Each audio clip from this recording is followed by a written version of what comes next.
So don't y'all choke up.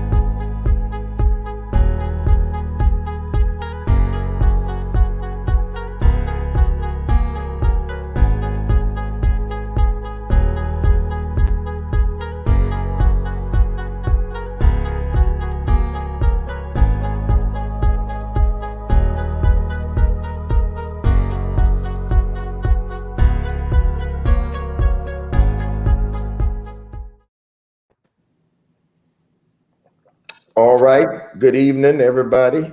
Happy whatever day this is. I don't know. I don't know if we're supposed to say it. Happy 15 days after Juneteenth. I don't know what we're doing. Yeah, let's go with that. That'll work. I saw some people posting that. So whatever it is, we here, and we here to talk. Week number 48. Yes, sir. Broderick is the timekeeper. Week number 48, and we still here. 4th of July weekend. Week, Monday now. Banks are closed. People had an extra day off. People coming in from the beach. We had one of our great ones just come in from the beach to join us. Uh-huh. Getting ready while we was going on. But anyway, good to see everybody. Y'all invite and share. Invite and share. Invite and share. Tell us where you're coming from. Tell us where you're coming from. Tell us where you are coming from. I'm inviting and sharing myself. All right. Good evening. Good evening. Hello, lovers and friends. Ooh, all right. Kai McKinney. Hello, lovers and friends. Lovers and friends. That's different. Okay. Are you single? In case any of the gentlemen want to know, she came right in hot. Like, yeah. Hello, lovers and friends. I like it. I bet you she's from another country. Good evening, Kings. I love it. Good evening, Kings. Good evening, Your Majesty. Good evening, Queen. Somebody might get kicked off the island here.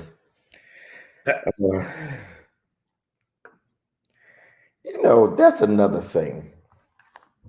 Yes, Bishop. Why can't we flirt?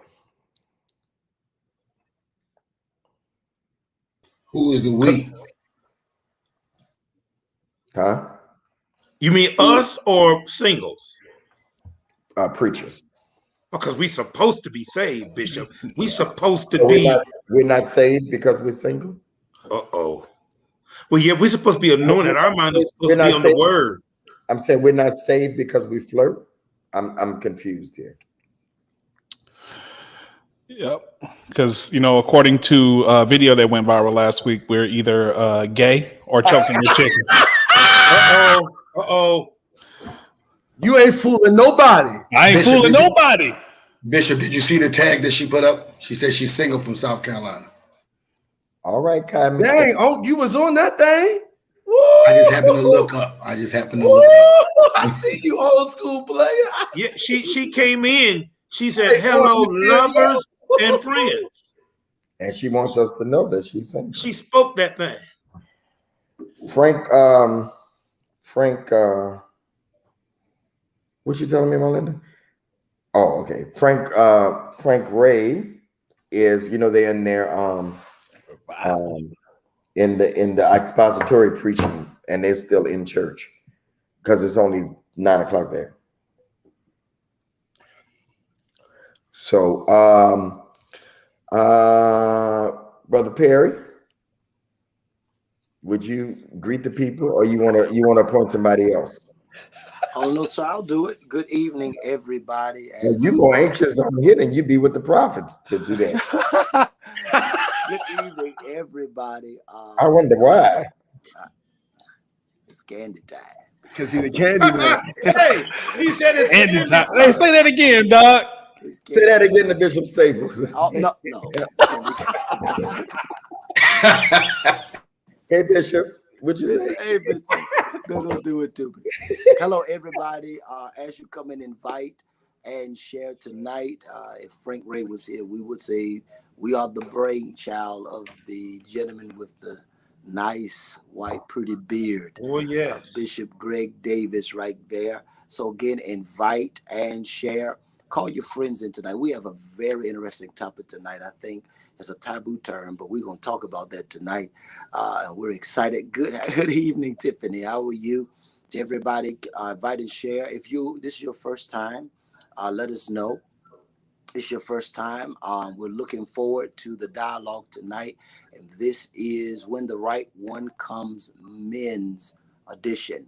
This is for the men tonight. And so we're excited to share our hearts right now. We're excited to share pieces of our thoughts, our opinions. And we are excited again to have you with us. So again, invite and share. Put your friend's name in there. Call them in there. Call them right in here. I want to see them. Erica, good evening. Monique, good evening. You're right there in Atlanta. Good evening to you. We're excited that you're with us tonight. Again, we need at least 50 of you to continue to invite and share.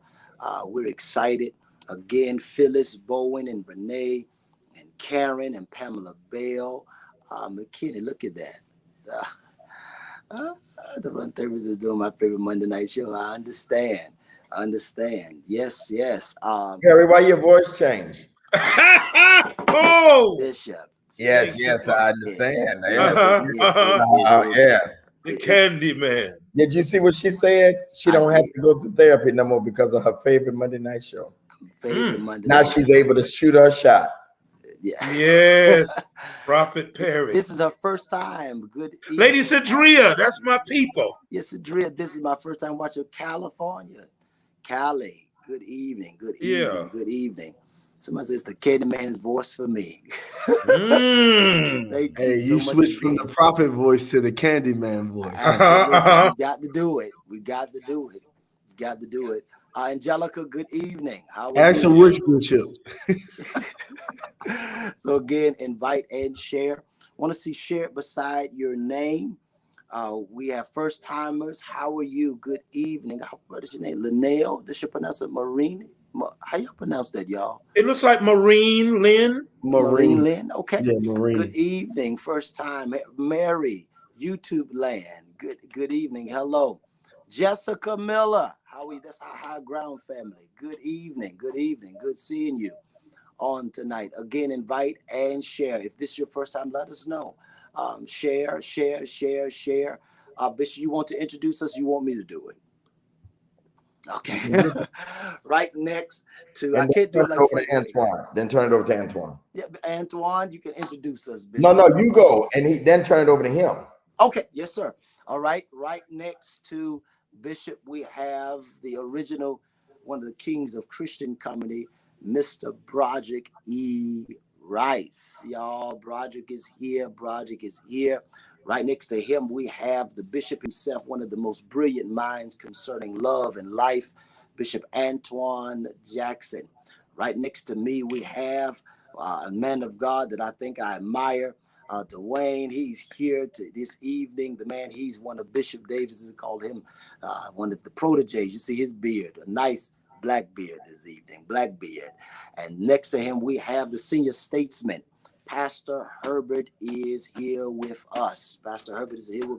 And down below, we have Prophet Claiborne. He just went to his logo, but he's in America tonight, y'all. So we're excited tonight. He's in America tonight, and I am Orrin Perry. I'm going to turn it over to Bishop Antoine Jackson as he takes us further. Man, I'm gonna pay you for that introduction, man. I appreciate you, bro. All right, so fellas, I am in charge of the icebreaker tonight, so I had to think about something off the cuff. I want each of us in 30 seconds, 30 to 45 seconds, tell us what is the worst relationship advice you've ever received. In 30 to 45 seconds, what is the worst I cannot believe you told me that bull crap. What's up? Anybody? What's the worst relationship advice you've ever received? Broderick, I'll start with you. Okay. An older gentleman told me, as long as I am only having sex with one woman, it's not fornication.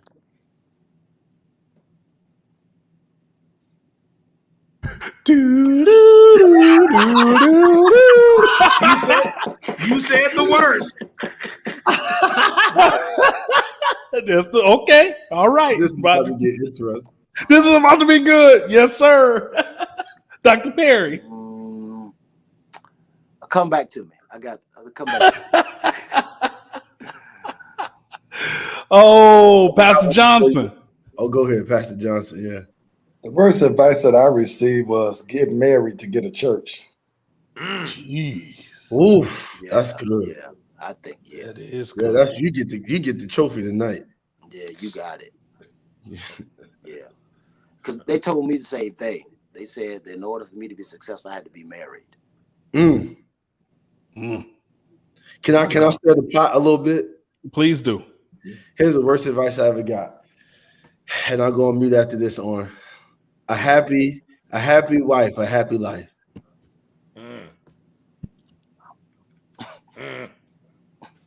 Uh-huh. My God. Your Lord. Yes, sir. My God, your Lord. Yes, sir. I love it. Oh, man. Prophet? That's a good one, man. That's a good one. Because I've had so many bad advices from the barbershop. The one that comes to mind. What she don't know won't hurt her. Ooh. What she don't know won't hurt her. And that is not good advice. Bishop Davis ran away. He ain't. I'll say mine. Last week there was this video that went viral that said that if you are single, you're not fooling nobody because you either gay or choking the chicken. So the worst advice that I got is last week that video. That was trash. Hey, Bishop, The heck? you ain't fooling nobody. I ain't fooling nobody. You ain't fooling nobody. That's trash. That So really did something to you, Antoine. Hey, Bishop, that made me mad. I had to make a post about it. I normally never say nothing about it, but it's like, come on, fam. So I got married. I think the worst advice I got was I got married at 19 because they didn't want me fornicating, and it was the worst thing I could have ever done at that point. Was that everybody? Yes, sir. Everybody, it's on you, Bishop. What's the worst advice you've ever gotten about relationship? That I wouldn't survive a divorce. Yes, sir. Didn't Absolutely. nobody say that one. I guess well, three of us, four, Absolutely. three of us, yeah. That I wouldn't survive a divorce. But in the words of my dear friend Bishop Marvin Sapp, I'm stronger, I'm wiser, I'm better. So much. No, I mean they tell you all that stuff. Didn't nobody say this though? I guess that's women that say that. Stay with him. He take good care of you, don't he? You're gonna lose They don't say everything. that for men. Yeah, they don't say that for men. Speaking of the women, Melinda, you got the flyer? The women is tomorrow night. Tomorrow night when the right one comes, the ladies edition. The ladies edition tomorrow night at 9 p.m. Eastern time. When I tell you this is a crew right here, this is a crew right here. I'm praying for you, Bishop. This is a crew right here. So y'all join us tomorrow night. Get some men out here. All right, 9 p.m. right here. So let's start with this. And again, those of you that may ask, Pastor Frank Ray is in church as we speak. His grandfather hosts a conference this week. So he may make it and he may not. He just texted me. But y'all invite and share. Here we go. They in here to stalk. Look, the ladies in here, y'all. And we're in the comments watching y'all. Dr. Nick, did you see my comment to you? Here we come. Tell them this is the first time we've seen them in a long time. No, they've been here the last few weeks. I'm joking, Bishop. I'm Oh, joking. all right. Somebody, Quentin said, I'll be here at 8:59.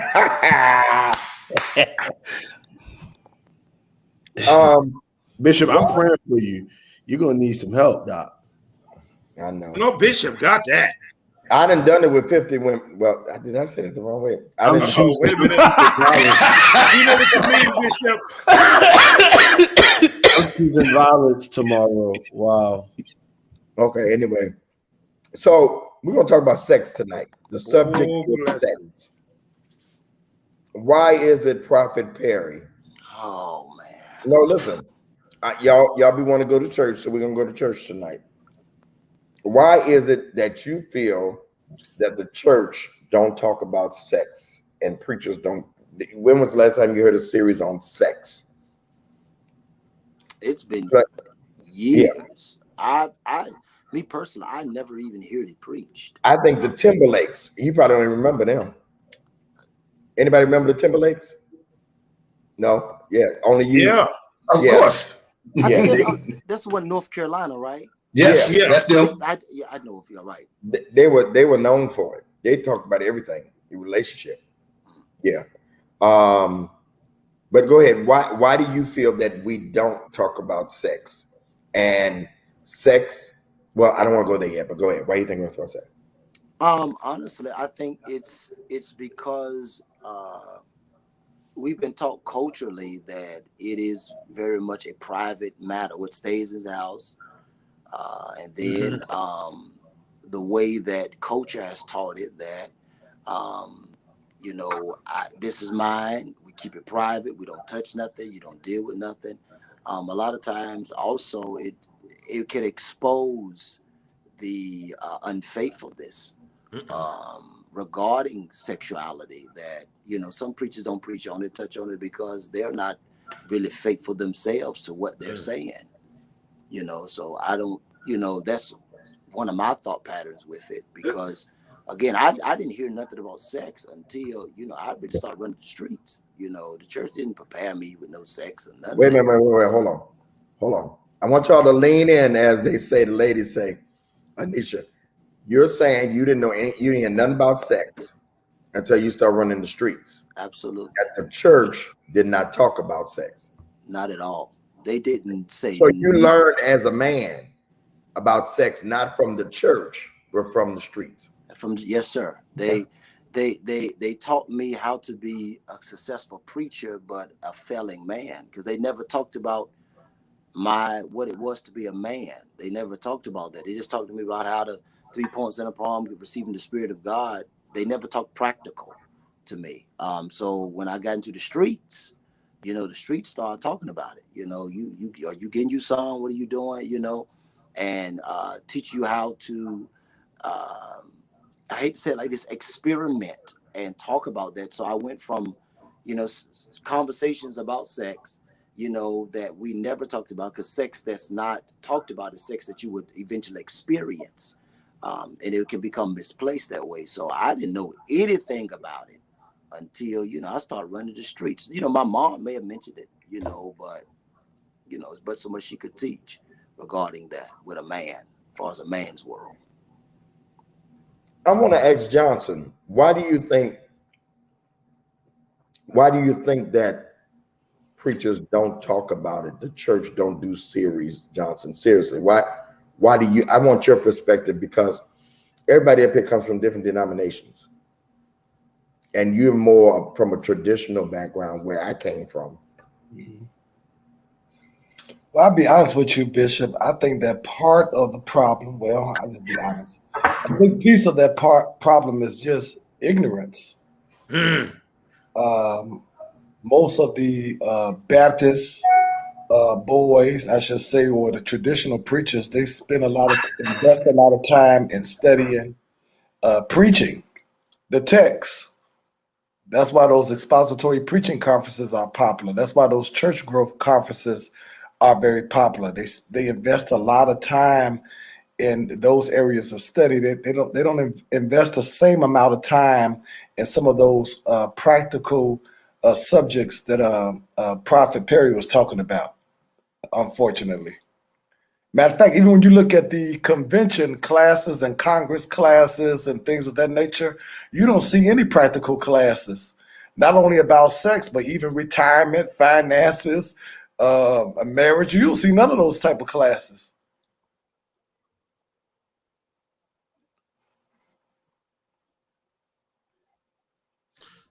Bishop, you talking? Can't hear you, Bishop. I can't hear you, Bishop. Hear me now? Yes. Yep. Melinda put me on mute because let me apologize. First of all, I'm eating my dinner. Oh. And so y'all forgive me. I promise I won't smack, but this is the life of a single man that's doing a lot. So do you think it was because of their own lifestyles that they didn't deal with it? Because we tend not to deal with stuff that we're doing ourselves. And I feel just the opposite. I think that no matter what I'm doing, I was taught from my grandfather that you preach about everything. The whole counsel of God. Come on. Yeah. And your own preaching should hit you.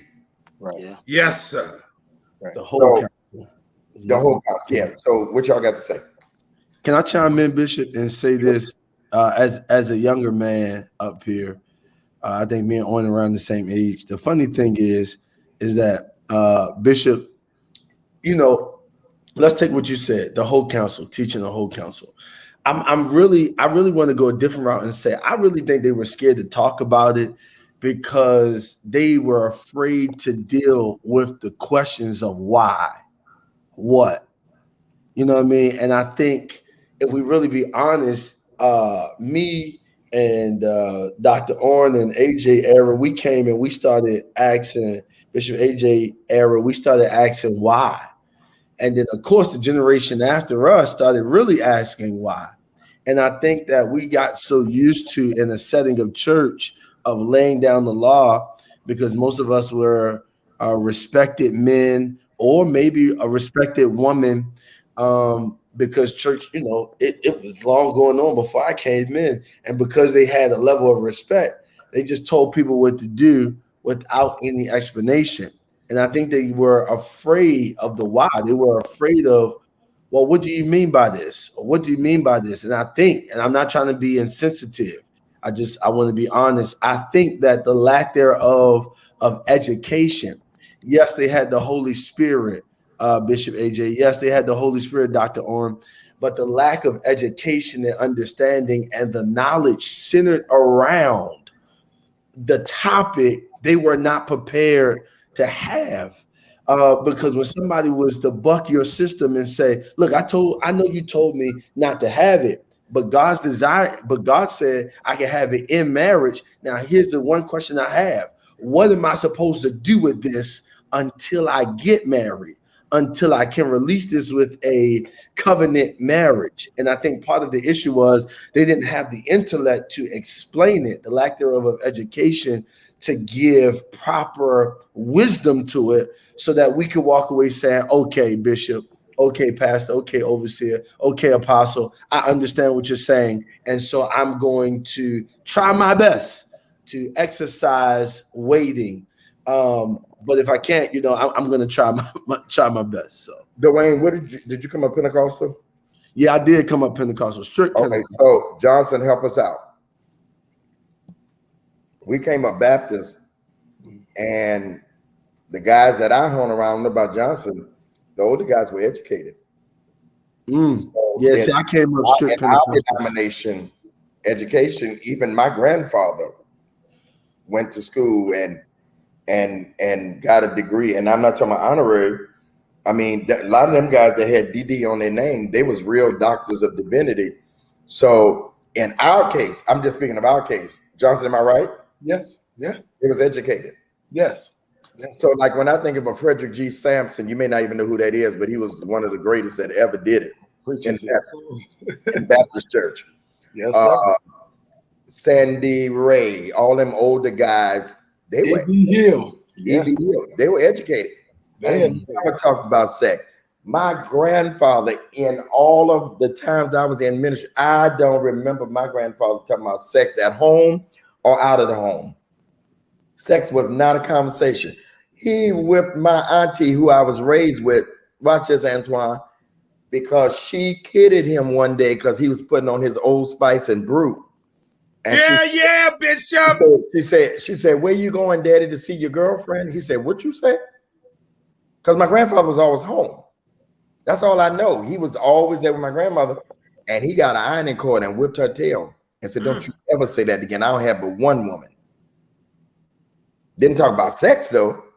I guess that was his way of saying, I only got one wife. They didn't talk to you, Dwayne. You know what I'm saying? Yeah. I agree with that.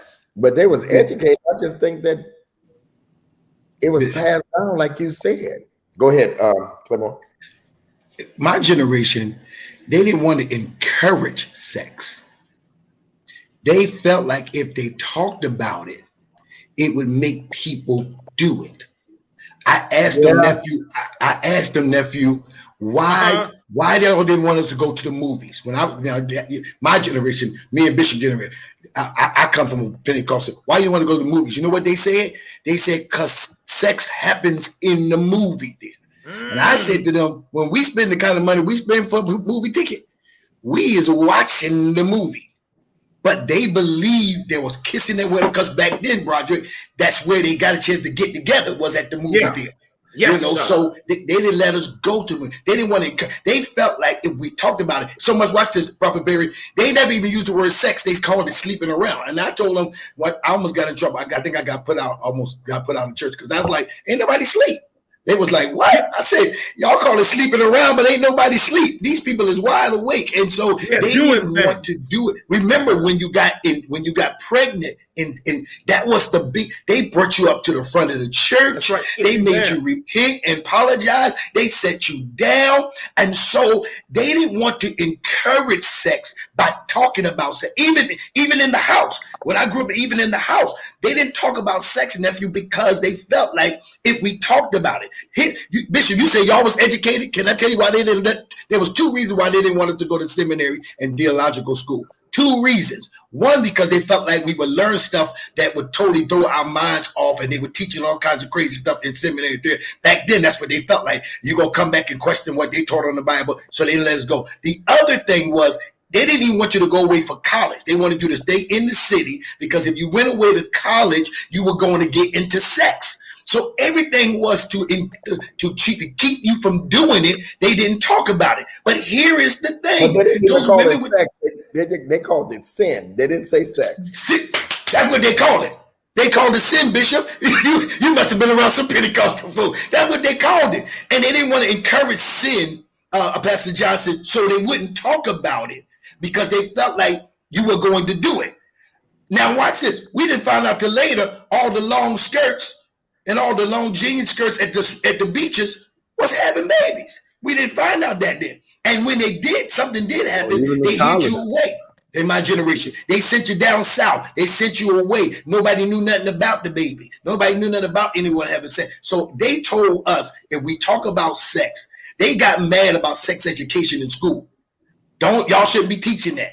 Because if you taught about it, they felt like it was going to encourage. They didn't believe in teaching about condoms. They didn't believe in teaching about birth control back then. They didn't teach about none of that, because they didn't want to encourage sex. And then I'll come with another spin, because I can tell you how it hurt so many people. Let me just do it real quick. I got married to a young lady that was a virgin, Bishop. And she went back to the church one day. And Pastor Prairie, they asked her to teach a class. And she said, y'all messed us up. Because you told me to be celibate, don't do nothing until we get married. But then we mess around and marry men who know all this kind of stuff. So now we look crazy because we don't know nothing, and they know all this stuff, and now we're messed up. And so either way, it did not work out. Those were the things that they taught us in my generation, nephew, that they didn't want to encourage it. Bishop, I want to add something to that real quickly. But even in the Black church, the nature of the Black church, we're not humanitarian. We call being human sin. So we're not humanitarians in the black church. Talk tonight. And so with me being human, you know, it's a sin to be human, to have desires, to want a woman, to want sex, to, you know, and I want to be explicit, my son, you know, who I had out of wedlock. The black church would have made me disown him or nearly degrade who I am. So in the black church, we're in nature, we're not humanitarians. Being human is sin. It's just sin. You know, me wanting to have a woman, me wanting to go out to the beach, you know, and until I got older, I realized that the short dress and the long dress go up the same way. You know, I sure told. So we in the black church, they call being human sin. Just being human sin. Prophet, I got a question for you. Sure. Do you think that was because I agree with you 100%. Do you think that was or still is because many of them are afraid to confront their own humanity? Absolutely. That's Johnson, you hit it, man. That's my first response. Jesus. I think they don't want to deal with their own desires, their own issues. The secret, I know we want to deviate too far, but you know, molestation, rape, all those unspoken matters that the church has swept under the rug. So then we preach through it, pray through it, sing through it. And the reality is, after all of that, the lights are gone and the chandeliers are cut, and I go home, it's still a reality. So I agree with you all the way. I agree with that. Let me say, let me go there, Antoine. I have to tell y'all that my grandfather didn't preach about it, but there was more sex and babies going on in my church that my grandfather saw probably about 5-6 generations because they was always having babies. I was the pastor's son, and my first son came out of the back of the car coming back from a choir engagement. What y'all looking at me like that for? No. It's the facts. We're judging you right now. No. The bad part about it is and I saw this in the comments, and Antoine, you can come. Yes, they set the girls down. They did. But they didn't do nothing to the guys. Go ahead. Nothing.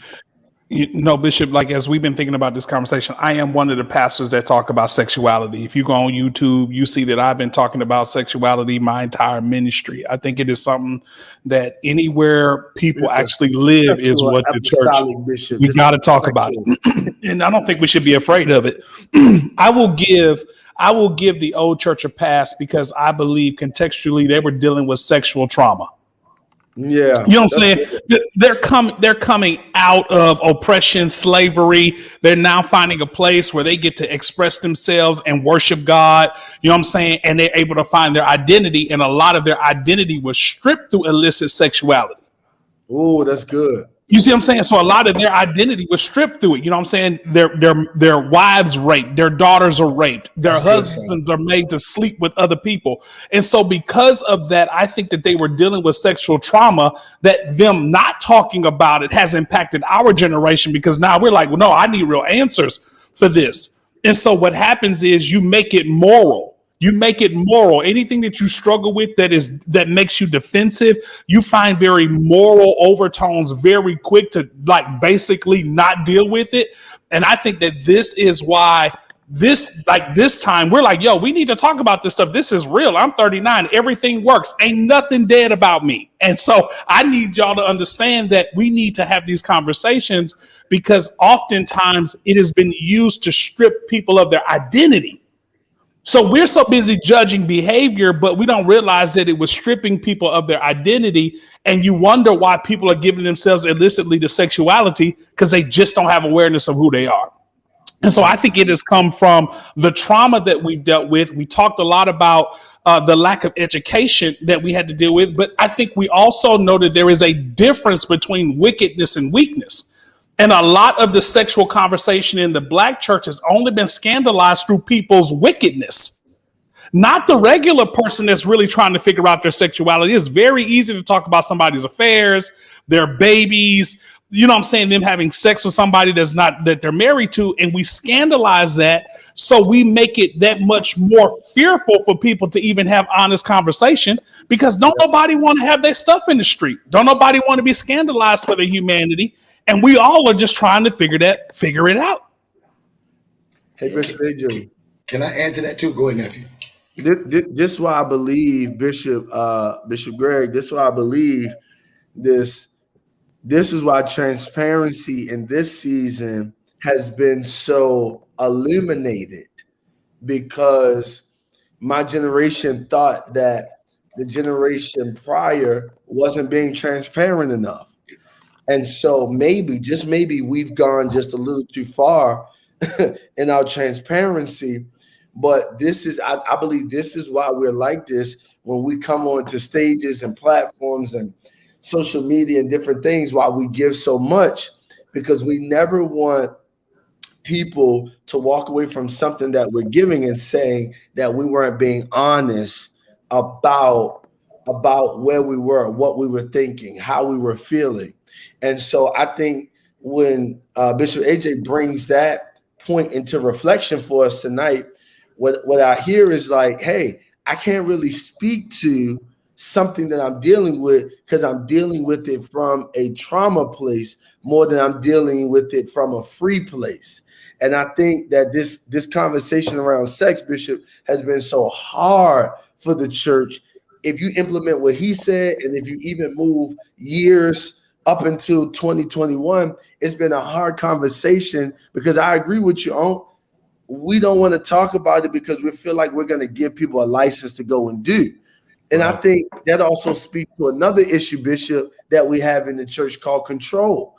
I never think that it's our job as leaders to dictate people's lives, but rather give them something to think about so that then God can convict their life and then they can exercise in the right direction of their life. And so I think all of this goes together, because I think what's happening to us is that we're seeing generations collide over topics like this, because I think now we do a good job at talking about it, but still the church is still lagging in this conversation because we don't want to dig into it. I think we focus so much on the spiritual side of who God is really, calling us to be, and speaking in tongues and the gifts. And there was a meme put up. It said spiritual giftings. Line was full, but it said, here go your word, Bishop AJ, personal development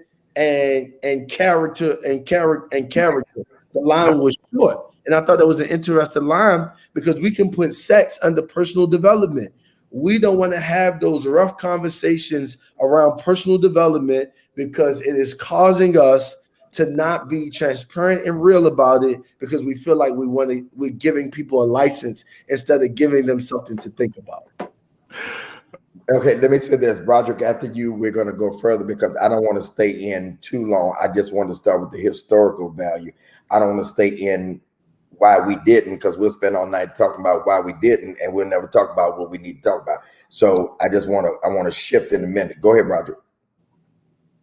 No, go. You ain't saying nothing on this. We can't hear you.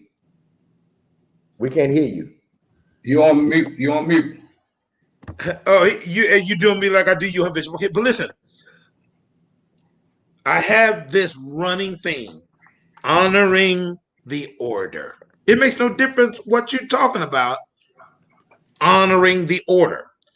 And beyond the trauma, the abuse, the shame, and all those things, you can't just walk over those. Two things that are being missed out by the ignorance or the shame or what have you, and that is intimacy and relationship. Intimacy and relationship. One thing my daddy told me this is the only thing my dad told me about sex. Keep your pecker in your pants. I did my best until I found out the power that it possessed. And so for years, I was just having sex. I didn't understand that while I was having sex, and why I keep having to have sex, is because the need for intimacy and relationship, that was the real thing I was looking for. Watch this. But I had somehow misdiagnosed my symptoms. And so I was going for the sex, going for the sex. And, hey, it was nice. Okay. In many cases, it was awesome. To say it like Mike Tyson, it was awesome. But the point was, I want to get back to the key thing. Intimacy and relationship. The same two things that the devil himself fights us on. I'm talking about independent of sex, intimacy and relationship. He does not want that. And so he'll drag the sex down into that muddy hole. And then between the ignorance and the abuse, the purpose, the honor of the order and the honor is lost. I'm done. Thank you, Bishop. So we know why it wasn't talked about. We know that everybody was doing it. The deacons, the trustees, the elders, the ministers. I'm going to reveal something that my grandfather, I wasn't even a preacher, but I was in the office when he told the young preachers at our church, he said, if you want to play around, go to somebody else's church, don't do it here. I mean, that's the kind of stuff, and my grandfather did no wrong, but I mean, that's the kind of stuff, the ignorance part of it, the not knowing that he told them, don't do it here. And it was a lot going on. It was a lot of sex going on at the Welcome Missionary Baptist Church. I can't tell you the sex that was going on down. It was an old supermarket. Sex was going on in the freezer while church was going on. Oh. When Amazing Grace was beginning to sing, then it was a lot going on sexual. So, Antoine, would this be the reason why that has been passed down, that nobody talks about it and everybody's doing it and we're not doing it properly? We're looking at it as something nasty. Yes. Sex was not ever developed or brought into the picture to be nasty. Correct. Okay? Never. Correct. It's not nasty. Yep. It's very good, actually. Yeah. So with that said, though, would this be the reason why we're so dysfunctional in the church, that we don't understand humanity and all of that? Antoine? Hey, Sydney. So my daughter just walked in. Sydney, we talked about sex, right? I am weak. She's 16. So we talked about sex, right? Yeah. Sex is good. So I'm going to give you a lesson. Sex is good. There's nothing wrong with sexuality. Amen. But so here's a perfect example of what I'm saying, that I feel 1,000 times. She just died. There's nothing wrong with it. I think, Bishop, the issue is that we don't know how to articulate it, because the only thing we think about sexuality is the moral side of it, and understanding that you are mind, body, soul. And because we have not talked about mind, body, soul, the fact that, look, your body gets hungry for a reason. Your body gets thirsty for a reason. Your body gets sexual for a reason. And because we don't understand the purpose of a thing, we will just throw the whole thing out because we don't know how to explain it. And I think philosophically, we're struggling with being able to have these conversations that are open, honest, and transparent, that actually make you think about it. So what we did is we try to keep you away from it instead of having the conversation to actually make you think about it and process through it. Because the thing is, I'm not going home with you as a pastor. You may be doing it before you got here or after I got here. Ain't nothing I can do to make you stop it. But you should be armed, no matter what I say, regardless of what I say. But you should be armed with honesty. And I think that this is the issue with the church, that we lack the empathy to have the conversation about sexuality. We only have two answers. It's right or wrong, or it's heaven or hell. But we lack the empathy to realize that people might be coming from a certain vantage point sexually, and how do we get them back to their starting line and be able to have these conversations through honest teaching? Okay, so here's the thing. and this is, I saw a few people do this, so it wasn't just Angelica, it was a few people. So Antoine called his daughter, said over, right? Yep. And he said that. I don't know what she said. She probably was a little embarrassed because you on whatever. Okay, but watch what different one said. Poor baby, like it was something wrong. That's because that's the way it proved my point right there. That is the way we are wired or trained, that don't talk about it. Don't even talk about it to your kids. But hell, who you want to talk about it to your kids? I mean, I don't want a boy telling her. I ain't letting Antoine tell her, that's for sure. My 27-year-old is single right now, and she said, whoever come, they better come near about as good as I am. Okay, What? they're not gonna get me. They're not gonna get me. She's not gonna get me, but you know what I'm saying? I mean, I talk about stuff to her, I show her stuff. And so that is an example right there. Anybody else want to add to this? Is the reason why we're in the shape we're in? Because I think the other thing, Bishop, sometimes even our top major people, don't talk about it. So people also not seeing anyone talk about it, even though we've come a long way. I'll give a prime example. Prophet Perry, I was with you guys on Sunday, right? And on Sundays, I'm doing all my shares. All my church folks is following me on the Prophets on Sunday. But when I share again on Monday, I share the same way. No different, just going down the line, sharing, right? In the message. Here's the thing. When they started coming over here a couple of weeks, Bishop, a good bit of my folks from Sunday was like, y'all are just too open and too loose over on Monday. So they wouldn't come over here on Monday.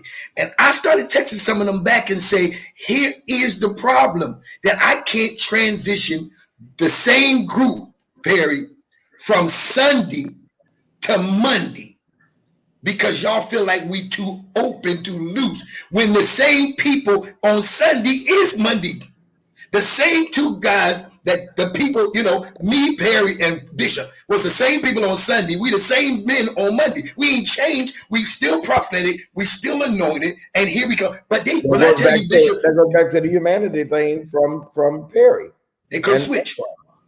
They said we were too open to, and then I had some preachers ask me this question. I see they didn't ask him, that undertone. I see you and Bishop is now relationship coaches, and y'all just talk about everything. And I said, okay, what are you trying to say?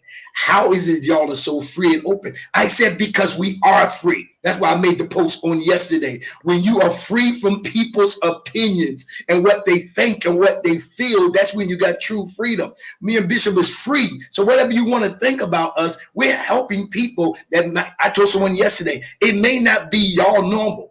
I've done that for 33 years. The folks on Clubhouse that we're helping, the first that we help on Sunday, is another group of people that need this help. And somebody's got to help. And they respect us in that place. So they couldn't make it. Perry gave the right word. We don't want to talk about humanity. I had so many people that stay on Sunday that will not come over here on Monday. And go back to what I just said, because we comfortable with prophesying and speaking in tongues, and Oren and Prophet. Y'all know I'm not coming for the prophets. I love y'all. But we're so comfortable. Let me say it like this. We're comfortable with exercising our spiritual giftings. But when it comes down to sitting down and having a real conversation, this is what's so weird. Let's take Jesus. He wasn't sitting around with them disciples having prophetic moments all the time. They was having real conversation. The disciples were tradesmen in their craft. They had to been having real conversations about what's going to happen when he leave, what's going to happen when I go get crucified or die. This is what I need y'all to put into place. This is how I need y'all to move. And it weirds me that we as believers, we are so caught up in just staying right here in the giftings that we don't want to have real conversations about life. It don't have to be nasty. It don't have to be perverted. It's just life. It's life. They say it though, Dwayne. They say the things that they don't want us to say, but they don't want us to say it. Because they say it at home. They don't want to hear their preacher say it. But so I just thought about while y'all was talking, when I got up and went and got some food, I said, I'm going back to about 10 years ago. WYD. What would WYJD. What would Jesus do? WWJD. What would Jesus do in this context? What would he talk about? Would he talk about sex and put it in a parable? See that, and let me say this. Some of the stuff we call preaching, never mind. No, come on, Bishop. No, some of the stuff that we call preaching, the most folk I talk to now, that we're not reaching them because they want to hear about everyday practical stuff. People are trying to be celibate. People are trying to live a celibate life. What's the other one? You got virgins out. You got different people that are keeping themselves, but we're not talking to them about keeping themselves. Abstinence, right? We're not talking to them. I mean, I don't care if everybody's having sex on here. We should still honor those who's trying to live that life. Well, I ain't talking about that because I ain't doing it. No. We're supposed to talk about it. Yes, sir. If we don't talk about it, then who's going to talk about it? We're leaving the world to teach the church. Come on, Bishop. We should be teaching about. Come on, Bishop. We're allowing the rap and the culture. We're allowing the culture to talk about sex. I'm not going to tell you who just texted me. I'm not going to say that. Never mind. But no, Bishop, why do you do that? A mother just texted me and she said, I tell my daughter to give head when she get married. Right. I thought y'all was going to talk. Y'all don't want to talk? No, I'm with you, Bishop. I'm with you. Oh, y'all, why y'all doing that? See, no, we were speaking in tongues. We were speaking in tongues. That's the apostolic people. Yeah, no, we did that because we agree. She's saying if you want to keep your husband, you need to give, because if not, somebody else, and y'all got to, it's a real conversation. We got 331 people on here, but people are losing their spouses. Are they getting cheated on? Because we're sitting here doing this, we're clutching the pearls. What? Yes, sir. Hey, Bishop, can I say this? I think that the scripture really does talk a lot about sexuality, and it talks about illicit sexuality. So for me, I've not really understood why people have an issue with the Bible and sexuality, because the Bible talks a lot about it.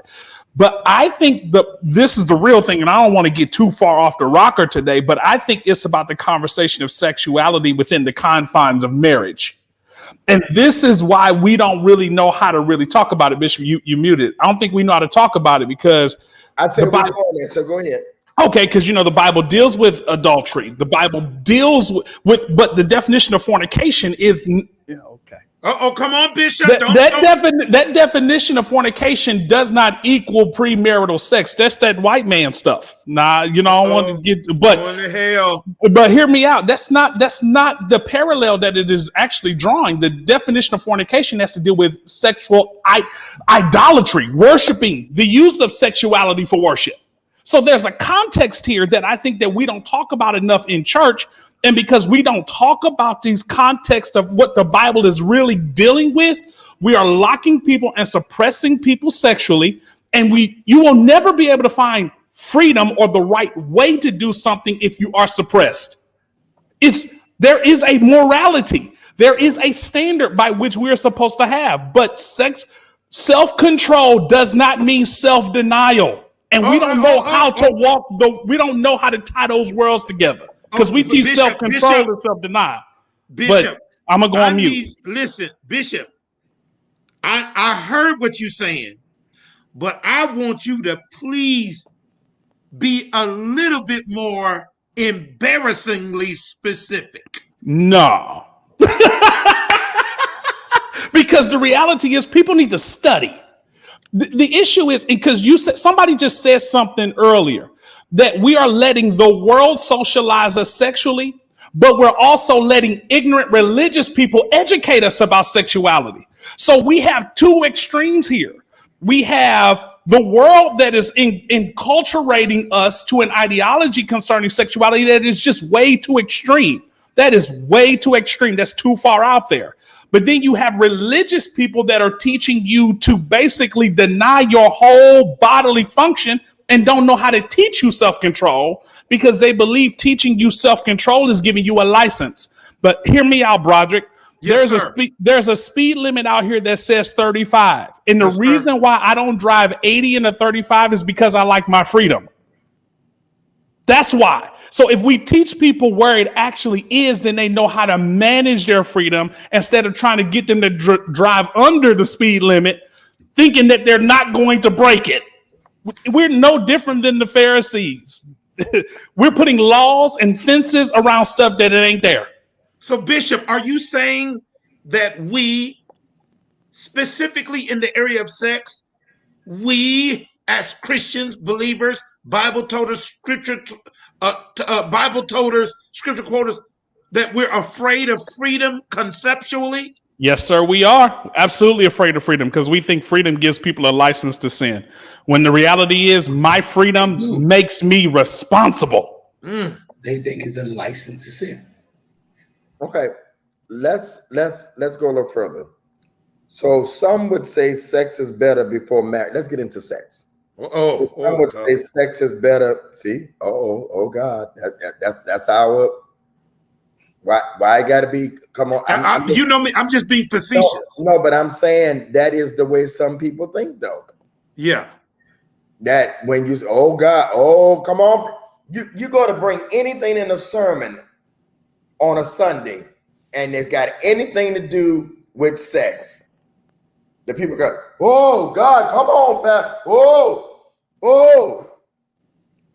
Yeah, they say you was doing it. You lost me right there, Bishop.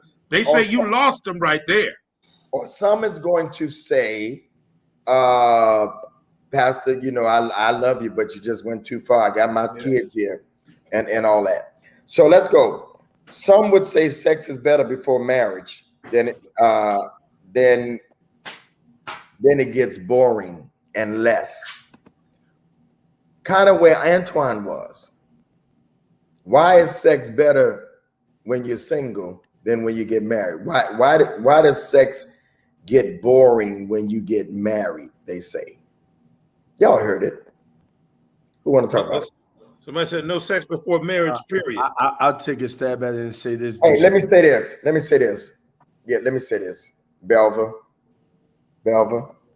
that's fine. But there are people that are having sex. So how did you put it earlier, Antoine? When we got to this part when they were saying, go ahead. You remember what you said? Yes, sir. Well, you said it on Clubhouse. Yes, sir. Go ahead. The reality is we have to learn how to speak to where people are, not our expectations of what we want them to be. People are having sex. So speak truth to that place, not what they ought to be doing, because the scripture speaks to what we ought to do because it knows we don't do what we ought to do. Belva, God bless you. Thank you for your opinion. The men are speaking tonight, though. So we love you, and thank you for that. But we're not speaking from that. We're speaking from the. Take it off, Melinda. We're speaking from the perspective of what people are doing. No disrespect. We don't mean any harm, but this is the reason right here. Okay. All right. So sex. Why is it that a lot of people, once they get married, sex is not as good? They stop. They shut down. What say y'all? Come on, marriage man, Apostle Claiborne. Well, Paul, you said marriage. I was like, okay. Here's the thing. A lot of times, it may not be just as that it's good. You know, whenever ice cream is good when you ain't supposed to have it. You know, when you sneaking around doing it earlier, young people, it's always good. You talked about the back seat of the car. It's good when you doing some craziness to do it. It's all now when you got it Probably, let me help you. I would still do it in the back seat if I was married. Me too, but Me too. I was getting ready to go there, Bishop. But watch this now. Back then, the back seat of the car became an exciting thing. Broderick, I see her every day now to say to her that I'm married to her. Let's pull over. Her thing now is why? Somehow, the more we have access to it, the less exciting we are about it. While we should be more excited about it, but for some reason, now that you have full, okay, for example, when I didn't purchase ice cream, I always wanted to get it. Once I put it in my refrigerator, Project, I ate it for the first 2 days, then it's just sitting there. Because now I have access to it, and I'm not excited about it because I have access to it. But the problem is that you got to make it more spicy. When I was going to date the girl, okay, I see, yeah. And when I was going to date the girl, Perry, she made it exciting when I went to go see her. Uh-huh. She made it smell good in there. She made it exciting. Even texted me, boy, I can't wait till you get here. Now that I'm with you every day, you don't do any exciting thing. You come to bed with the bonnet on. You come to bed with the whole pajama set. I used to have a saying that you can't come to my bed with any pants on. Period. I'll turn the heat up before I let you come in. But that was the problem, Bishop. So I think, and I'm done. I got a question for you. Yes, sir. So are you saying that they got too comfortable in a relationship and they lost a lack of spice, and they lost a lack of interest, and this is why I'm asking that question? Yes, absolutely. Because dating her, she did all kinds of spicy things. Yeah. Dating her. Spicy. She did. She wanted to keep you excited about her. Now that you have me, you no longer are excited because I can roll over in the bed and it's just boom, okay, let's go. You no longer make it exciting for me. And so this is what happens. We've gotten so comfortable using your word, which is perfect word. We've gotten so comfortable that we don't want to do all the things. Let me go here real quick, Bishop.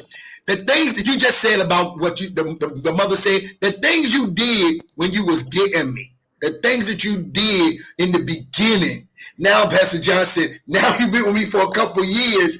You don't wake me up in the morning like you used to. You don't send me to bed like you used to. You don't send me to work at Perry at the door to say, I know you're going out the door, but I just want to give you a little something. Yeah. You don't do that no more because now I'm going to work. Now, so Bishop pushed me all the way out there, kept saying, come on. But that's what has happened, Bishop. They got married now. And now you go out to work and they be like, all right, goodbye, baby. And you let me kiss you. You don't even kiss me. You let me kiss you and you gone. But before, you used to wake up in the morning and meet me at the door. And I'm like, girl, I got to go. And you're like, I need to do something before you get up out of here. You made it exciting. That was my share. But Antoine, because you've been married. Okay, I'm going to talk about me too then. That's not just their fault, Claiborne. While I agree with you 100%, I agree with you 100% on their side, but it's also the man's fault. What? Because he don't do what he used to neither. Good one, Bishop. Oh, Zion, you don't sing like you used to.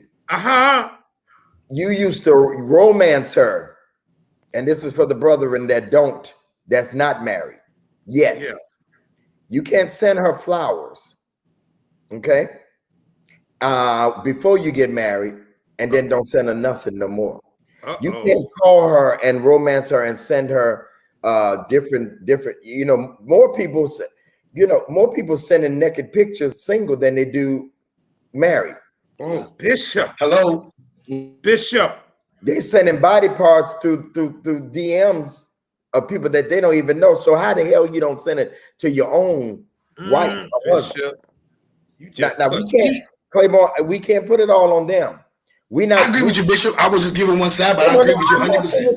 I'm messing with you. Come on, I'm messing with you. Come on, Bishop. So you can't send nasty texts and baby, I can't wait to see you and you look good.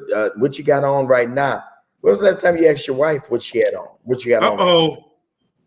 One of my posts. Sex don't start in the act. Starts in the head. It starts in the head. In the head. And not giving some. It starts in the head, not giving. I heard you. Okay. So I'm saying that it starts while you're at work and saying, baby, I can't wait to get home and do it. Matter of fact, I'm sending you some Uber Eats, and I'm sending you over some strawberries. I'm going. You know, I can tell you all how to do it now. Okay. I'm sending you something. You know, you right across the table from her and you texting her. Ooh. You know, or you DM her and you married to her and say, "Ooh, baby, are you taken?" You have to get in the head. So you're talking about foreplay, Bishop. Hold on, I got revelation. Maybe the reason why you're not getting no head is because you ain't in the Hey, head. Bishop, I'm writing it. I'm gonna text that to you. Bishop. I shot ta boy. Oh, Bishop. Hey, So- Bishop, you feel like preaching tonight. So God. Johnson, I don't mean to embarrass you tonight. You know, I know you conservative, you're the old man, but I'm just saying it don't start. You have to romance. Sex is wonderful, but foreplay is, oh my God. Foreplay, Doc. Foreplay, touch. My God. Johnson, used to it. Foreplay. You do it on the date. You touch one another in the car, and by the time you get in the door, she's taking your clothes. By the time Talk my language, sir. We talk about that. Hold on. We talking married folk right now. Married folk, only married folk. Yes, Bishop. Boo. I'm No, your I'm witness. just saying, Antoine. I'm just saying. Okay. So listen, y'all. You lose it because the man never says it ain't what it used to be. Not only does he not do it, but he don't say, baby, is something wrong? Am I not, watch this. Am I not doing it the right way anymore? And then you can't be mad when y'all sending seeds on this. You can't be mad when she says, you just get on top of me and do your business and go to sleep. But before we got married, you put in time. Talk, sir. Hello? You just ambushed the devil tonight. He did not see this coming. You cannot go 2 or 3 days and don't even want to touch your wife. Bishop. Talk, sir. And y'all on the edge of the bed. You may end up on the edge later on, but it starts with cuddling and then you go to your sides. Yes. But you're not doing this. You're not doing this because we lose it somewhere else. And then the girl at work, she sees what's lacking. And then that's how you get into extramarital affairs. We got to do better. Those of you that want to get married, this will help you. You ain't got to go to no college. This will help you. Brother Quentin, all these brothers, Christopher, young man, you got to romance her. Okay? Before you get to the sheets. When you get to the sheets, she'll have on different wigs. She'll buy different wigs for you. Bishop, she'll call you king, right? Right. I got nervous for Bishop. You said when she get to the sheets, I got nervous. Not that. I mean, you won't have to talk about what she wants, what she won't do and won't. When you get in the headspace, when you get in the mind, In her mind. then you got her. Women like to be romanced in the mind. She don't care how big you are or how good you can do it. If you can get in here. Get in here. All right. Who wants to Bishop, talk? so Bishop, suffice it to say, you telling us to get in the mind before we try to get the behind. Yep. I just felt something on this side, Pastor. I just felt something on this side. So while that's good. That's good, Nick. So while you're having that discussion on why she don't want to be bothered with you no more, you know what I'm saying? Maybe you ought to find out. The best thing that you can do in the world is ask a woman, gentlemen, Yes, not because I know y'all know. No. How do you want me to love you? Yeah. Where do you want me to touch you? Because every woman is not a cookie cutter. How do you At all. want it? How do Some like you it feel? fast, some like it slow, some like it. Where's your spot at? Yes.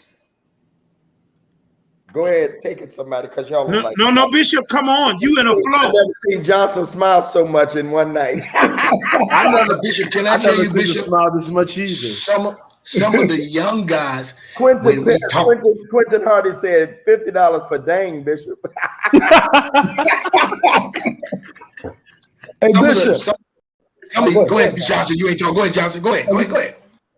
No, I was gonna say, Bishop, I was smiling because I was thinking about bringing you to my church to teach this stuff. Because you'll be surprised how many married couples are unaware of this free game you just gave. Absolutely. Wow. We are assuming that. See, here it is. We're not talking about sex on the front end, so we're not talking about sex for the singles, right? We just discussed it. But we're not even talking about it in the context of marriage either. We're not talking about it at all. So we are assuming that people who've been married 15, 20, 30, 40 years, we are assuming that they know what to do. And many they of do, them don't. Johnson. They stopped doing it. That's If very we good. go back to what we originally talked about, Johnson, where they gonna get it from? Yeah. The Holy Spirit. Let's just say a young couple are virgins and nobody has that. Let's just say that there is a rarity of a man virgin and a woman virgin. Right. And there are some still out here.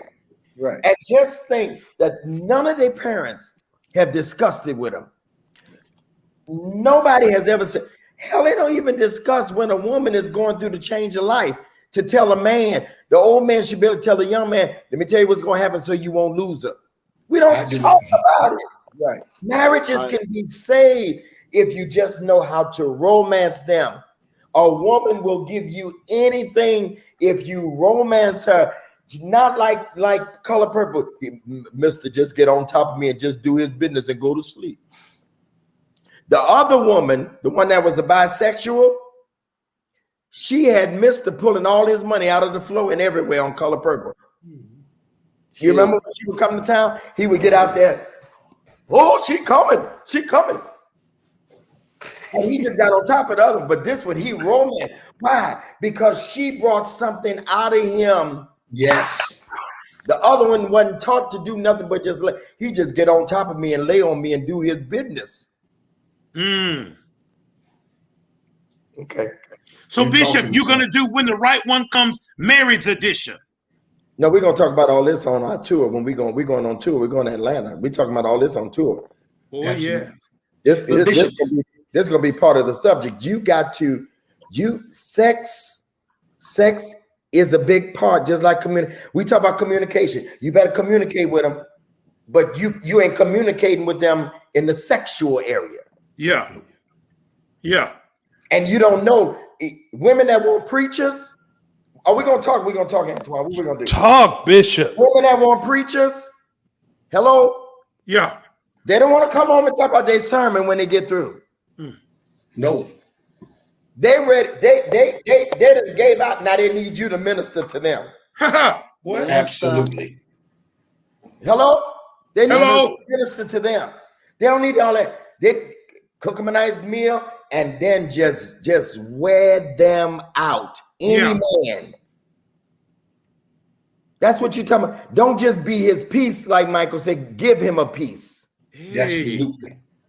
Absolutely. Where are we going? Let me see. I didn't. Bishop, you know what's so crazy? I was at the cookout yesterday, and myself and the older men was talking to the young guys this way, and they talked about, well, oh man, we ain't got time for this. And I said, the problem with y'all young guys is y'all don't want to learn how to romance and finesse. And they was like, oh, listen, he got the old school pimping. Well, baby, let me tell you something. I ain't got no problem with women. I don't got that kind of problem. So if you call it whatever you want to call it, what Bishop and I talking about is how you get this fire to stay going the whole time. That's what we talking about. Just because you married, don't stop doing the things that you're doing and compliment. Man, let the compliment, like, girl, your legs, something about you, just still do it for me.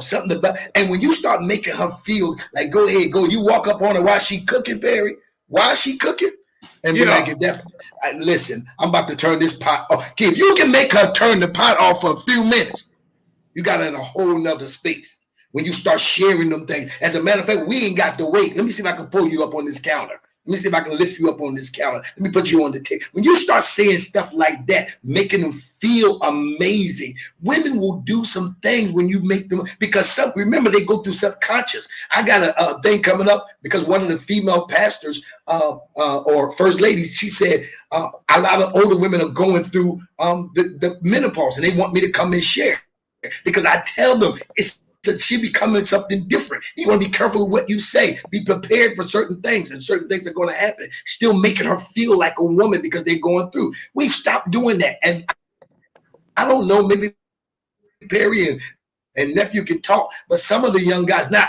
you, these guys, but a lot of the young guys feel like, man, no, I'm just telling I want to just go straight to it instead of easing up on it, instead of slow walking on it and make her want to give it. A lot of the young guys that I've been able to talk to, they want to go straight to it, don't want to do the romantic thing. Claiborne, part of the problem is that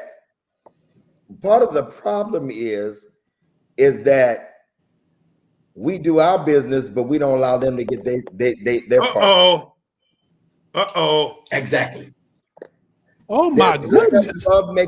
There's no better love making with a married couple is that's in tune with one another, and they're really one that they can come at the same time. And nothing more amazing. Okay, I'm sorry. I thought I was on mute. To me, he is wonderful. No, you can't just get. Matter of fact, if you're a real man, you're gonna make sure that they're straight first. Oh, Bishop, you going there tonight? Because you'll be set. Trust me. Right. We men can be selfish. Absolutely.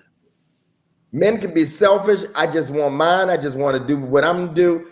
But when you really the G, yes, you can make them do what they need to do, and then you worry about yourself. If you're really a G, you several times. No. If you're really a G, then you lay over and say, "I'm good." I just want to make sure you was all right. Oh.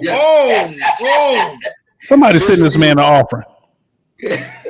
I mean, the offering time. I'm just saying. Bishop. Go ahead. Okay, let's go. Okay, let me get to the questions. We're getting ready to close. So I think we answered the question about marriage, right? Oh, yeah. What point should sex be discussed in the dating process? At what point should sex be talked about in the dating process? Anybody, quickly. On the third conversation, because the first conversation is for the Father, the second one is for the Son, and the third one is for the Holy Ghost. Okay, we're gonna have to turn in a minute, Broderick. Just remind them. Okay, I'm done. Okay, we turn in the corner. I'm just so proud of you. Now watch this. On the real, I think Bishop Antoine might even agree with me rarely. As soon as it feels comfortable or natural, or his favorite word, organic. So not if you're not sure if you're going any further with the person, though, right? No, I think no. But I don't know, because I mean, it's the simplest things. You know, there's so much we don't talk about. Let me give you an example. You but out with a girl, things, Broderick, that you want her, you trying to have sex. You're trying to have sex with her if you go to talking about it before you're serious. Well, no. There's something about freedom and sexuality that lets you know how free a person is in all things. Preach. Did you hear what I just said?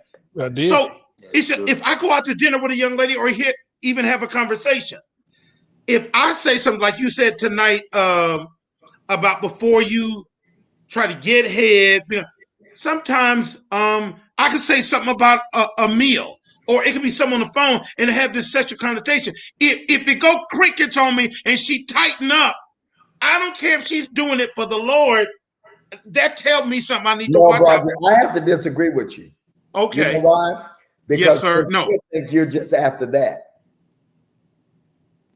Yeah, but if it's just a little insinuation, okay. That's just my opinion. Because they Yeah, always date Bishop. men like that anyway. Yeah, Bishop, I'm kind of with Broderick on this one. Really? I'm with Yes, Broderick too. I I'm with win. Broderick on this I one, Bishop. win. Not me. Yeah. Wait a minute. Okay, so hear what he's saying. Y'all hear what he's saying? He's saying that soon as you feel comfortable, that don't mean she's comfortable. Well, right. What I meant was it was mutual, but I was saying if it's mutual, and then to some ways you can tell without going overboard. Like it's just like if Well, sometimes I'm thinking about Hey. I'm Bishop Greg Davis, so I want to know who sent you. Hey, Bishop, but it's a fact. if a young lady does that, No, I'm saying I gotta be. Okay, go ahead. No, ahead. but Antoine, why did you agree with me somewhat? The reason why I agree with you somewhat is like this. I can tell a lot about a woman if I say let's go eat sushi versus let's go eat hamburgers. Mhm. I can tell from that conversation I'm with you, Bishop. the mindset. Yes, so, sir. So all I'm saying is what Broderick is saying is in context that if he's saying sushi or hamburgers, he can tell where she is and how open she is to the conversation concerning sexuality, which is still organic. Like Bishop, I've gone out. Sexuality. With sexuality, Bishop Antoine. Yeah, right. but Trust me, I know Broderick. Bishop, I'm not that bad. But listen, like I've been talking Hey, to a young lady. Johnson, while you're giving your consent to this, you have no idea what you're doing. But Bishop, gentlemen, watch this. Like sometimes you be know talking to he's an entertainer, he's a comedian, he's not a pastor. I got you. Listen, but I'm a preacher. You're still an entertainer. Listen, watch this, Bishop. Listen. Sometimes you be talking to a young lady, and she didn't mean no harm, I don't think. But I said, "What you want to eat?" She said, "Listen, this all she said was, she said, hot dogs is fine. I love hot dogs." My mind, depending on how she said that, I'm Bishop, come back, Bishop. But in my mind, I'm wondering, why did she say that like that? Or was that me? Antoine, is that what you're talking That was about? you. Antoine, is that what you're talking about? And listen, Well, and that was you, especially, Doctor. watch this, especially Antoine, Dwayne. Johnson, you still stand by this? Well, wait, oh, come on, Johnson, you was, oh, man. Perry, you still with I'm us? out. Okay, so fellas, I told you. Hey, Broderick, I got your back tonight, man. thank you, Dwayne. We are out. We are out. I'm out. You All lost right, everybody. I gotta be quiet because we turned in the corner. I can't mess up the corner. That's what I'm saying. Johnson, I tried to warn you. But wait a minute. If a young lady sort of says something like that, not like, oh, I'm gonna get your hot dog. The point is, but if she just says, We know what if that she just means. huh? We know what that means. Just like if you say tail, it's references to that. But what I'm gonna use a word here, y'all. Roger. But I like when it's benign to the point where it's not overt. You're not sure, and it's kind of floating out there. I get excited. I feel God is about to do this something would in my be midnight. And this would be the reason for 30 years of silence. Broderick. The church has been totally silent. I'm done, y'all. Listen, y'all. Selah. When was the last time you was married? Yes, sir. When was the last time you was married? 1992. Yeah, some people weren't even born yet.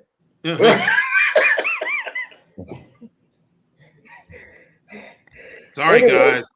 Sorry. So anybody else at what point? See, I think that when you're getting ready to to and I'm afraid to let Antoine loose on this because I know what he said. Let him loose. I think you start discussing it when you're about to be committed to that person, because why be committed to the person? And I'm talking about you going out of the dating phase. Now you're in the committed phase, and you want to make sure that y'all think alike before you commit, because commitment could turn into proposal, and proposal could turn into marriage. So you need to at least talk about it. So Antoine, you say what? Go ahead. Bishop, if you ask me about my credit score, if you ask me about how much money I got in the bank, if you asking me about my future vision for our family, if you asking me about when you want to get married, I need to know who I'm gonna be married to the rest of my life and who I'm being asked to be committed to sexually the rest of my life. I need to know where it's at. But you don't ask them in the dating data phase. They asking day one what my credit score is. Hello. See, So you're gonna ask them day one. And I'm gonna ask, what do you like about sexuality? Because Day one. I Yeah, maybe I have to remember. Again, it's scary for me out in these streets because people be trying to get you. it's the same too, but Bishop, I would rather be honest in the way you. Where I'm coming. You understand where I'm coming from? Now. Yes, sir. I do. But it's like, fam, you want to know my credit score. You want to know what you want to know all of this stuff concerning me, and you're asking me to be faithful to you. So the question of sexuality isn't about how nasty you are. It's about, is this somebody that I'm sexually compatible with? Am I compatible with you? Or is this going to be something that is that's a major facet of a relationship that I think we should know. You want to ask about their sexuality on the second date, the third date, or when they if the moment they ask me for my credit score. As soon as they ask you about your credit score, then you asking them about sexuality. I'm going to be like, so what's up with this? Where are you? What you like? What's your favorite position? Broderick, Ask me for my credit score. Broderick, don't talk no more tonight, especially next 30 minutes. Pastor Ray, good to see you tonight. Listen, I just wanted to come say what's up, y'all. I'm just leaving. Well, I'm just leaving church and changing clothes. So you haven't heard any of this? I hadn't heard nothing. I just wanted to come on here and tell y'all that I love y'all and I appreciate y'all. I promise. We love you. We love you, man. You need to look at this show. We having sex, Pastor Ray. We talking about sex. Sex. And, Okay. and people been saying, "Oh, Ray had to miss this show." Juicy. Listen, we're gonna have to do another part. A part two. We'll do part two. Part two. Yeah, because we got stuck. We'll definitely do part two. So y'all, let's so y'all agree with Antoine And Broderick? Yeah. I think Asking questions.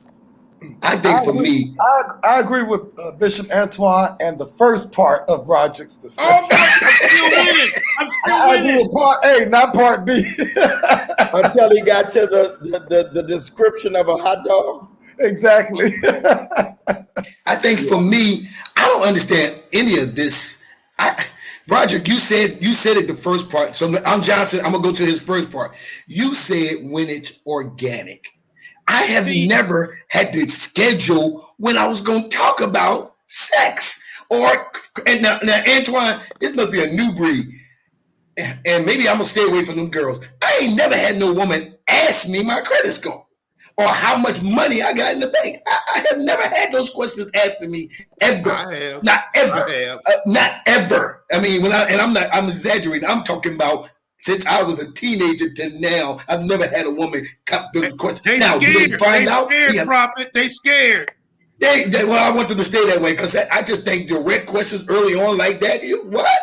I can see why Antoine say what he's saying because you're being real bold about my business. So I see why he said that. But I am about the organic. I have talked about sex. Sometimes it's been on the first date. Sometimes it's been days later. We're not talking about sex with each other. We may just be having a conversation about what sex is and how it can be, or maybe past relationships or whatever. I just think it's organic and not forced. I can't say a day or a time because I never even looked at it that way. It just comes out. And if she's not squeamish I'm not squeamish. We just having these conversations. Grown people talk. This grown people conversation. But I think, Antoine, where I'm gonna run away, it ain't gonna be the sex question. It's going to do all my business. What is this? What is that? What is the other? Wait a minute. Who sent you? I'm with Bishop. Maybe I'm from that group. Who sent you to be asking me all these questions? You work for the FBI? I need to know all this kind of stuff. So I think organic is my answer. No, Hey. I don't want to know if you work for the FBI. I want to know if you work for Larry Reed or somebody. That's what I want. Oh, that's even worse. Well, Bishop, it's kind of the same idea though of what we were talking about earlier with the church. Okay, so are we just response oriented to this conversation? So can you not initiate a conversation about sexuality and it not be nasty and not be dirty? I don't think that there's anything wrong with instituting the conversation. It's when. Yeah. Right. I'm not going to ask somebody about anything sexuality immediately until I vet you. I got to think about all that because of what I represent and who I am. Not just even church, but I've had blogs and all that. I've messed up, but still, I'm not just going to give away to, you know what I'm saying? That's been my problem. I let people in too much, and so I'm saying, at what point then? That's the real question. What the real question? At what Antoine said credit, but I don't think a woman should ask you your credit until you're getting ready to move forward. Absolutely. I definitely think my credit score. And I Bishop, agree with you, Bishop. Broderick and nailed when it. you do, you say, "Ladies first. You may go. Give me your credit score first." Broderick, you nailed it though. It's about when it's an organic conversation. It's not forced. Yeah. It's really organic. Right. But it's grown people conversation that I'm saying needs to be had though. I'm not waiting till I get married to find out. I'm gonna ask some questions. I need to know what you like. No, and what I'm you with don't. that. No, Yeah. I'm not saying no. Yes, I sir. said the turn should take when you are going from the dating phase, which I believe dating is data, and you're getting ready to say, okay, let's see where this can go. Then you get into those questions of sex and credit and all that, because I do believe it's okay for each other to share credit scores. I don't think that that's a deal breaker because somebody's credit is not, as long as we working toward it together. But you ain't gonna mess up mine. Right. I work too hard, okay, to get where I'm at. Where it don't take a few minutes for them to tell you you got it. You know what I'm saying? Yeah. And so that took a long time. But the sex thing is important because I'm not gonna be sexually frustrated. I done died one time. I ain't gonna die no more. Talk, man to God. Yeah, I'm not gonna do it, but I just think I'm just speaking for me personally. You gotta be Yes, careful when Bishop. you ask it. Yeah, you gotta be careful when you ask it. Hey, So- Bishop, when you're having those deep conversations, make sure they're not fidgeting with that phone. Absolutely, that's what I'm talking about. I know what I've had conversations and I required the phones to be off. absolutely. And it's How real. did you make sure that happened? I watched them turn off the phone.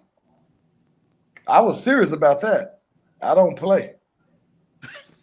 Phones coming into my house, phones and guns, I gotta know where they are. Exactly. Wow. Absolutely. Absolutely. Yeah, I Phones gotta and guns. I require to know that you have a gun in my house. If you're a female, yeah. If I you come- never thought about that. Yeah, you ain't coming to my house with a gun on. I'm like the bank and stuff. You can't come in there at the mall. Don't come in with no gun or phone. Johnson, you're right. You got to understand, and that's where we mess up at. We don't understand who we are. We don't protect So at ourselves. some point, because I just think, and I'm closing with this, that when you ask it too soon, then that says to a woman, "Wow, that's all you want." And I can't get nobody to help me but Claiborne on that one. I never thought we would be on the same page. We're on the same page tonight. Bishop, we agree with you. We're gonna do part 2 of this next week We got to. because I didn't get that. I didn't get halfway, and then of course Frank is actually really good at this conversation. Yes, he is. Yeah. So I want to get into, what's off limits in a marriage. Do you Christians, but y'all out here, Antoine, because he can talk about this good. Is y'all test driving the car before? Oh God. Don't answer yet, Antoine. Sex. I might even get a flyer, an extra flyer made for this. Yeah. Yeah. So this was good. The guys did not know until 1 minute before we went on. We were talking about sex tonight. Ladies, if y'all want part 2, just say yeah. I simply need tonight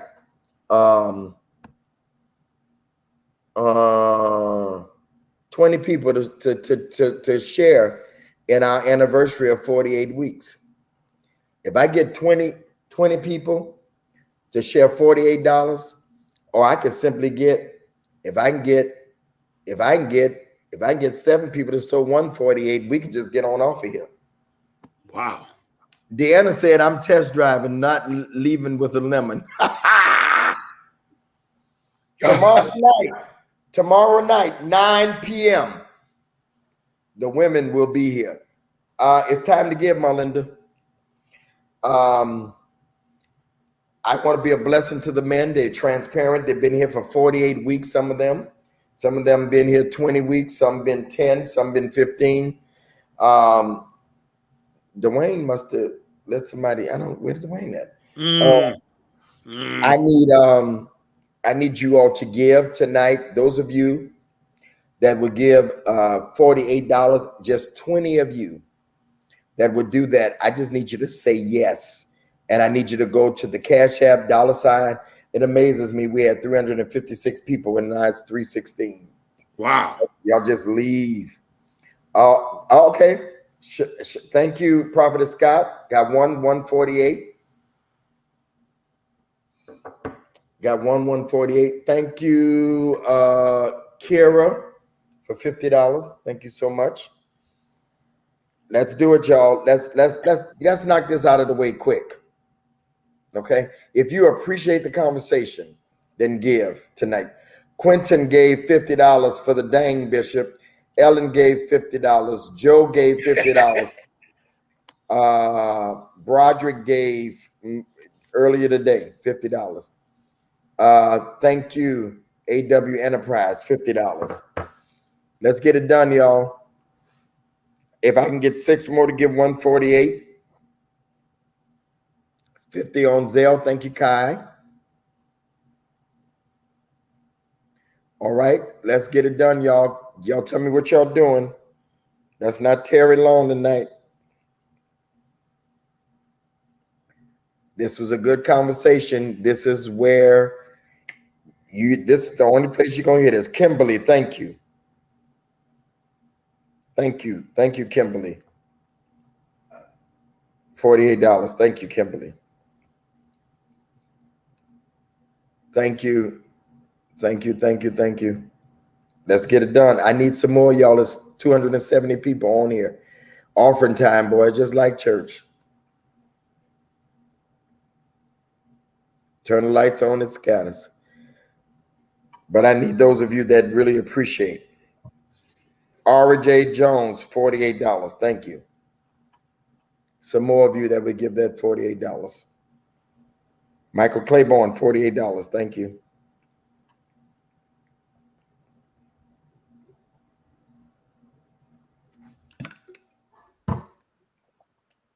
Thank you, Tyler Duncan, 148. Wow. Talya. Did I say that right? Taylor?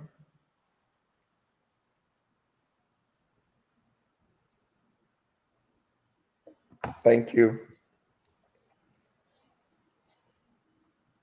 Thank you, thank you, thank you. If I can get 5 more to do that.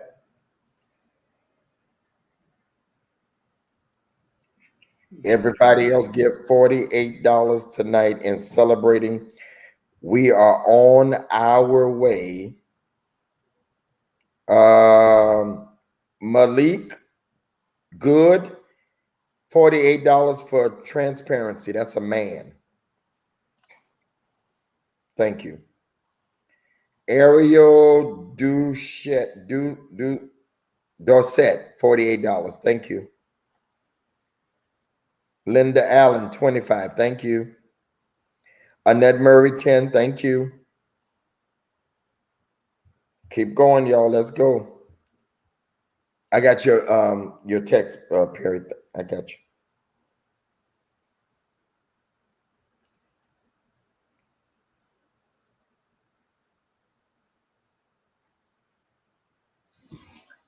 And to those that I may have offended, I apologize to you. Thank you, Shirley. $20 off of YouTube. You gave from YouTube. Thank you. Oren Perry Ministries, $48. I'm waiting on some more of you to give that 148, that $48. If you're not following the men on their social media, take time out now to follow all of these men on social media. Again, tomorrow night. The 15th and 16th of October, When the Right One Comes tour is traveling to Atlanta, Georgia. The 15th and 16th, the Mixer on Friday night. Saturday from 12 to 4 will be the event. And we're going to have a band, a DJ, food, drinks, and talk. Anisha will be joining me, and those that want to be a part of what we're doing. Of course, I'm sure some of the men will be there because some of them already told me. Be there. Okay. It's going to be nice. $99. Early bird, $129 will be the actual registration. And some of you have asked about hotels. And so we're going to work on hotels. But if you want, Christy Rigby, $48. Thank you. If you want to come, just put it in the comment right now, Atlanta. Just put Atlanta if you're interested in coming. Just put Atlanta. Thank you, Dwayne, 30. Thank you. Crystal Joyner, thank you.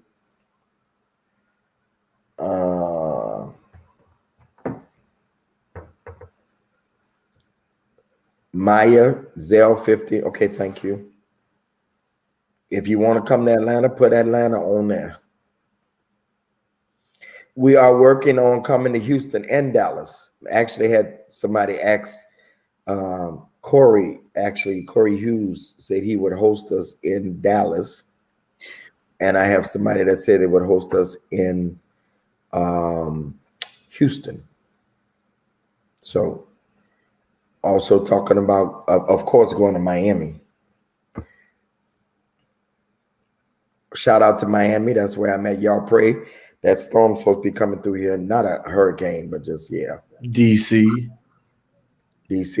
All right. All right, y'all continue to give. Come on, y'all. Come on. Just a few more of you all that would give $48. Thank you, Pastor Johnson. Appreciate you. $48. Shalise Burke, $48. Thank you.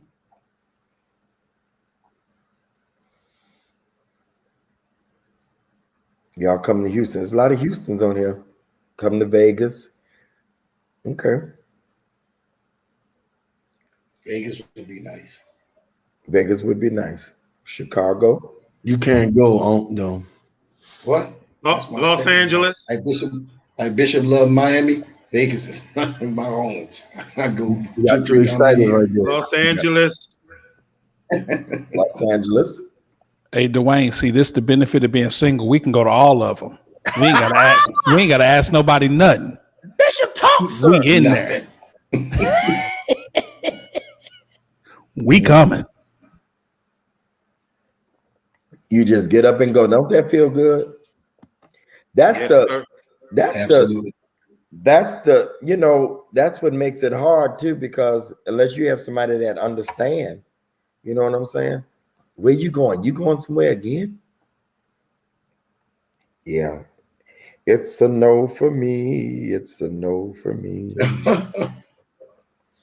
Why is he singing it though? It's a no for me. It's a no for me. All right, y'all. Anybody else that's going to give? Y'all said a couple of cities I'm down for. Yeah, we're gonna have good band, good music. What's the dates on it again? 15th and 16th of October. Okay.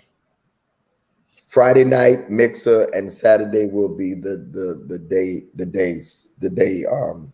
meeting. All things relationship we're going to be talking about. All right, y'all. It is almost midnight, and it's been a long day for all of us. Tomorrow's a work day for many that work 9 to 5s. I don't want to hold you, but you can still give. Marlinda will leave the information. We thank God for Marlinda in the background, who puts all of the comments on, and she does the prophets, and she's doing the men. Tomorrow night she'll do New Orleans. Oh yeah, New Orleans definitely. I know Brooklyn, New York is definitely. I have a great following in Brooklyn, so yeah. All right, let's get ready to go. At the end of the day, hopefully we'll get you to start thinking about your sexuality, and that you are human. While you are spiritual, but you are human, and it is very, very right for us to talk about sex. We'll continue next week. Thank y'all. I see y'all saying Atlanta. All right. In the next week, we'll have the information out. Eventbrite, or to go to my website to register. It is limited seating, so I hope it don't offend you that it's in a club. Amen. It's in a club. All right, y'all. Y'all ready to go? Anybody got any announcements? All right. We here tomorrow night, 9 o'clock. The women will be in the house. We will see you then. The given information will be left up for at least 5 minutes for you to continue to give. Good night, everybody. Thank y'all, men. Appreciate y'all. Week 49 on the way. Good night. Y'all go follow Bishop Antoine on IG. He getting ready to go on IG. You going on IG, right? He going on IG. Y'all flood IG Antoine Jackson. All right. Talk to y'all later.